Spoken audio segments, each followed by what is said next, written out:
Hey guys, welcome back to this channel. This is Shubham. तो हमारी जो नया टॉपिक है वो है सरकार यानी गवर्नमेंट। तो आज हम जानेंगे कि सरकार कितने प्रकार की होती है, सरकार का अर्थ क्या होता है, इसकी क्या शक्तियाँ होती है और कितनी विभाजित हैं, और कौन कौन से देश में ये हमारे देश में कौन सी सरकार है, कौन सी शासन व्यवस्था है, उसके बारे में जानेंगे। तो आइए शुरू करते हैं। पहला आता है सरकार का अर्थ क्या होता है। सरकार का अर्थ यह होता है कि देश की शासन व्यवस्था को चलाने के लिए सरकार की आवश्यकता होती है। जो हमारी गवर्नमेंट है उसका अर्थ ये होता है, जो हमारी कंट्री है, जो देश है, उसे देश को पॉलिटिकल लैंग्वेज में राज्य के, जो हमारे राज्य को चलाने के लिए जिस शासन व्यवस्था की जिसकी आवश्यकता होती है उसे गवर्नमेंट कहते हैं। बिल्कुल सिंपल लैंग्वेज में, कोई रटने की जरूरत नहीं। अपनी लैंग्वेज में हमें हमेशा अपने नोट्स बनाने चाहिए, डेफिनेशंस बनाने चाहिए, अपने हिसाब से पढ़ना चाहिए, अपनी लैंग्वेज में। हमें बुक का रटा नहीं पढ़ना चाहिए। ठीक है गाइस, इजी है। और आपको एग्जांपल के तौर पे भी समझाता हूँ। जैसे हमारे घर की व्यवस्था चलाने के लिए हमारे घर के प्रमुख का होना जरूरी। जैसे हमारे जो फादर होते हैं, हमारे पिताजी, जो कि हमारे घर की व्यवस्था को चलाने के लिए एज अ गवर्नमेंट के तौर पे काम करते हैं हमारी फैमिली में, ऐसा ही हम एग्जाम्पल के तौर पे समझ सकते हैं। फिर आता है नेक्स्ट टॉपिक कि सरकार के कितने प्रकार होते हैं। जो हमारी गवर्नमेंट होती है उसके कितने प्रकार होते हैं, आइए जानते हैं।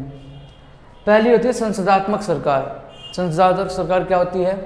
जिस देश में विधायिका और कार्यपालिका के बीच में घनिष्ठ संबंध होते हैं उसे संसदात्मक सरकार कहते हैं। यानी जिस देश में कार्यपालिका और विधायिका के बीच में घनिष्ठ संबंध यानी क्लोज रिलेशंस होते हैं उसे संसदात्मक शासन व्यवस्था कहते हैं, यानी सरकार। और ये कहाँ से शुरू हुई थी? संसदात्मक सरकार की व्यवस्था वो हुई थी ब्रिटेन से। जो हमारा उपनिवेश था ब्रिटेन, ब्रिटेन ने हमारे ऊपर शासन किया था, उसके द्वारा ये सबसे पहले चलाई गई थी संसदात्मक शासन व्यवस्था। क्लियर है गाइस? अब अगला आता है हमारा अध्यक्षात्मक सरकार। अध्यक्षात्मक सरकार किसे कहते हैं? जिस देश में विधायिका और कार्यपालिका के बीच में घनिष्ठ संबंध ना हो उसे अध्यक्षात्मक सरकार कहते हैं।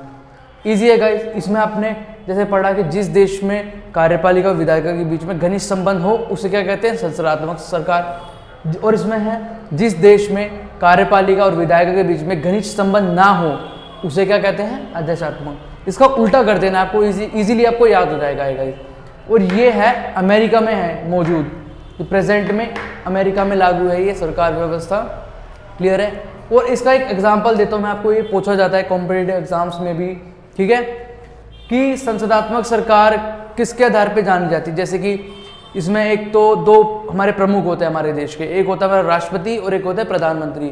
तो संसदात्मक सरकार में या संसदात्मक शासन व्यवस्था में राष्ट्रपति जो होता है हमारा नाम मात्र का होता है, और जो हमारा प्रधानमंत्री होता है वो होता है वास्तविक। मतलब ये कि जो हमारे प्रेसिडेंट यानी राष्ट्रपति होते हैं उनका काम ज़्यादा नहीं होता, उनका सिर्फ एज अ फेस काम करता है, बस सिग्नेचर का काम होता है उनका। मेन काम हमारा जो पीएम है, हमारे प्रधानमंत्री, उनका काम होता है, जो कि विदेशों में दौरे पे जाते हैं, संधियाँ करते हैं, उनका काम होता है। और अध्यक्षात्मक सरकार का कैसे पहचान कर सकते हैं? इसमें केवल एक प्रधान होता है जो कि हमारा प्रेसिडेंट कहलाता है, क्योंकि अमेरिका में जो राष्ट्रपति है जो प्रेसिडेंट कहते हैं। ठीक है, क्लियर है गाइस? इजीली समझ आया होगा आपको। चलते हैं नेक्स्ट टॉपिक पे। अब आता है संसदात्मक सरकार क्या होती है।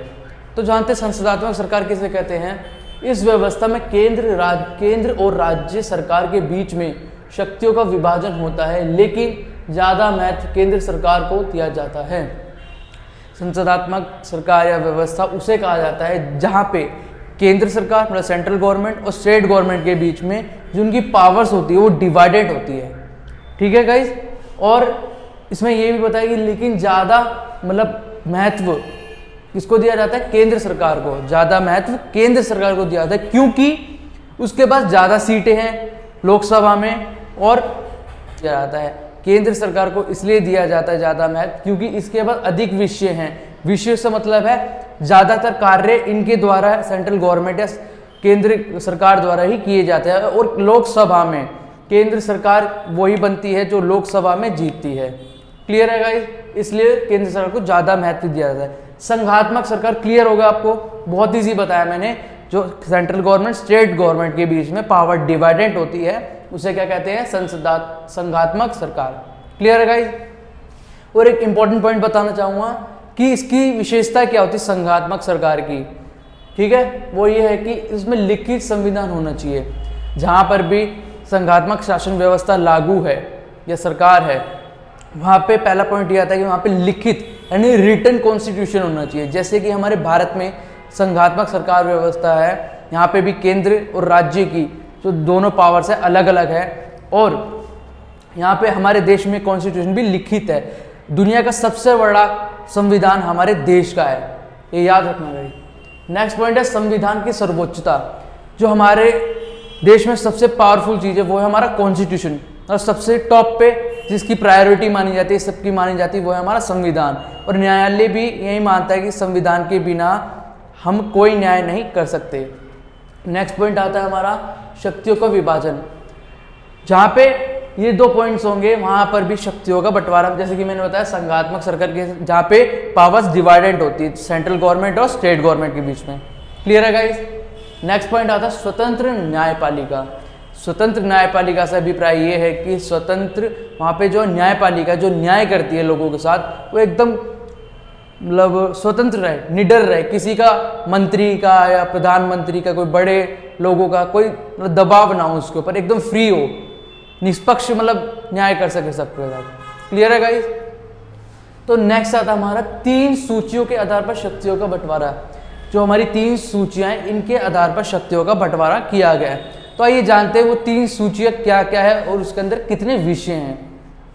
पहली हमारी सूची है जो है केंद्र सूची, जिसे संघ सूची भी कहा जाता है। ये बहुत पूछा जाता है कि गाइस केंद्र सरकार या केंद्र सूची में कितने विषय हैं। इसके पास 97 विषय हैं। बहुत पूछा जाता है, इसे प्लीज याद रखें कि केंद्र सूची या संघ सूची में कितने विषय, वो है 97। ठीक है गाइस। अगला आती है हमारी राज्य सूची, जिसके पास कितने हैं 61 विषय। पहले इसमें कितने थे 66। इंपॉर्टेंट पॉइंट है गाइस, पूछा जा सकता है पहले इसमें कितने विषय थे। पहले इसमें 66 थे और अब कितने हैं 61। याद रखना गाइस, कंफ्यूज नहीं होना है आपको। अभी प्रेजेंट में 61 है और पहले कितने थे 66। तीसरी सूची आती है हमारी समवर्ती सूची। इसके पास 51 विषय है, मतलब 51 विषय किसमें समवर्ती सूची।